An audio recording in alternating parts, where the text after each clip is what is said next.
আসলে কেউ বোধহয় কেউ কথা রাখার মেন্টালিটিতেই থাকে না যখন সে পাওয়ারটাকে গ্র্যাব করে বা পাওয়ারে যখন সে আসীন হয়। সরকার বদল হওয়ার সাথে সাথে একেবারে পুরো আপনার সিস্টেমকে রিফর্ম করে তারা। তাহসিন রিয়াজ, আপনারা আসলে যেই আন্দোলন করেছিলেন 24-এর যে গণঅভ্যুত্থান শুরু হয়েছিল মেধা না কোটা, সেই জায়গাটিতে মেধাকে সর্বোচ্চ গুরুত্ব দেওয়ার কথা ছিল এবং সেই সর্বোচ্চ গুরুত্ব অর্থাৎ মেধাকে গুরুত্ব দিতে গিয়েই কিন্তু এই পুরো গণঅভ্যুত্থান ঘটলো এবং আমরা একটি সরকারের পতন দেখলাম। তারেক রহমানের সরকার আসার পর প্রায় এক সপ্তাহ শেষ হতে যাচ্ছে, তিনি নতুন করে প্রশাসন সাজানোর চেষ্টা করছেন। প্রশাসনিক বিভিন্ন রদবদল আমরা দেখলাম, সেই রদবদলে মেধা কতখানি আসলে সামনে এগিয়ে আছে, সৎ এবং যোগ্যরা কতখানি প্রাধান্য পাচ্ছে। এখন পর্যন্ত যে কয়টি রদবদল আমরা দেখেছি, আমরা খুব গুরুত্বপূর্ণ বেশ কিছু পদে রদবদল হতে দেখেছি। আমরা আজকে 9 জন সচিবেরও নিয়োগ বাতিল করতে দেখলাম সরকারকে। সারা দেশে 112 জন নির্বাচন কর্মকর্তাকে একযোগে বদলি করা হয়েছে। সেই সাথে আসলে রাষ্ট্রীয় গুরুত্বপূর্ণ বিভিন্ন জায়গাতে আমরা রদবদল দেখেছি। এই শুরুটা কেমন লাগলো আপনার?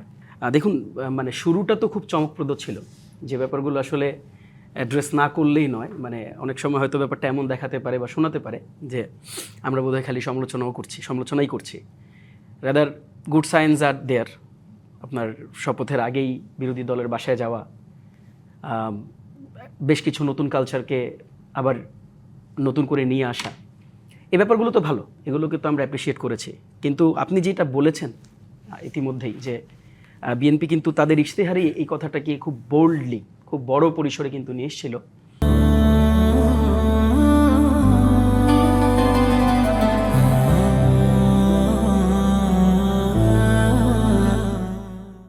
যে তারা যখন আগামীর রাষ্ট্র বিনির্মাণের কাজে হাত দিবেন, সেই প্রক্রিয়াতে তারা সর্বোচ্চ গুরুত্ব দিবেন মেধাবীদেরকে। এখন মানে আসলে ওই কবিতাটাই বারবার মনে পড়ে আর কি, যে কেউ কথা রাখেনি।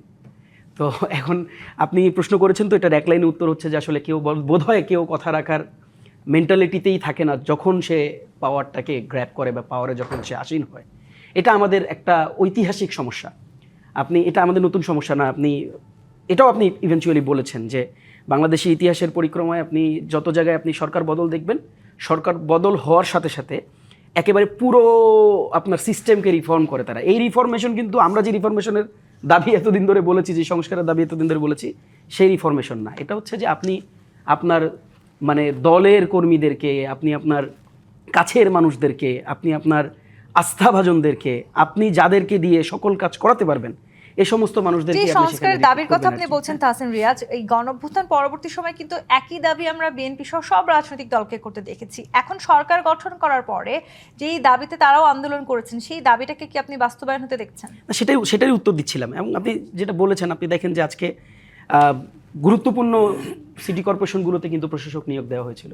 এবং খুবই মানে সারপ্রাইজিং ফ্যাক্ট ইজ যে এই প্রশাসক যখন আপনার ইন্টারিম গভর্নমেন্ট দিয়েছিল, তখন কিন্তু খুবই জোরালো প্রতিবাদ করতে আমরা কিন্তু তৎকালীন সময় বিএনপিকে দেখেছিলাম। আপনি নিশ্চয়ই এটা খেয়াল থাকবে।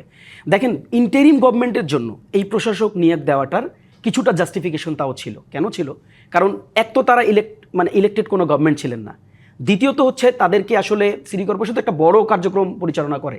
স্থানীয় সরকার স্পেশালি সিটি কর্পোরেশনগুলোতে অনেক ধরনের কার্যক্রম হয়, দেয়ার আর মেনি লাইক এজেন্ডাস। তো তাকে আসলে প্রশাসক দিয়েই এই কার্যক্রমটা পরিচালনা করতে হতো, এছাড়া তার কোনো উপায়ও ছিল না। এটাও আপনার মনে থাকার কথা, আমরা যখন স্থানীয় সরকার নির্বাচনের জন্য আমরা প্রচণ্ড রকম দাবি তুললাম ওই সময়টাতে, এই দাবিরও তৎকালীন সময় কিন্তু বিএনপি খুব জোরালো বিরোধিতা করলো। সমস্যাটা কি হলো? সমস্যাটা হলো খুবই স্বাভাবিকভাবে আমরা যেটি প্রত্যাশা করছিলাম, যে অ্যাটলিস্ট যেহেতু একটা ইলেক্টেড গভর্নমেন্ট, এখন তো তার ক্যাপাসিটির কোনো অভাব থাকার কথা না। এখন তো তার নিজস্ব প্রশাসনিক ব্যবস্থা তারা তৈরি করেছেন, একটা ফুল ক্যাবিনেট এখন আছে, তার 300 জন এমপি মন্ত্রী, এখন তার মানে ইলেক্টেড পার্লামেন্ট আছে। কাজে দেখেন, তারা চাইলেই খুব সহজে আপনি এটা একটা নির্বাচন ব্যবস্থার মধ্যে দিয়ে নিয়ে যেতে পারতো। যেই বিএনপি নির্বাচনের জন্য এত বেশি উদ্গ্রীব হয়ে নির্বাচনকে মানে এক্সিকিউট করানোর জন্য সর্বোচ্চ লেভেলের প্রেশার দিল, আমরা এটাকে নেগেটিভলি দেখি না।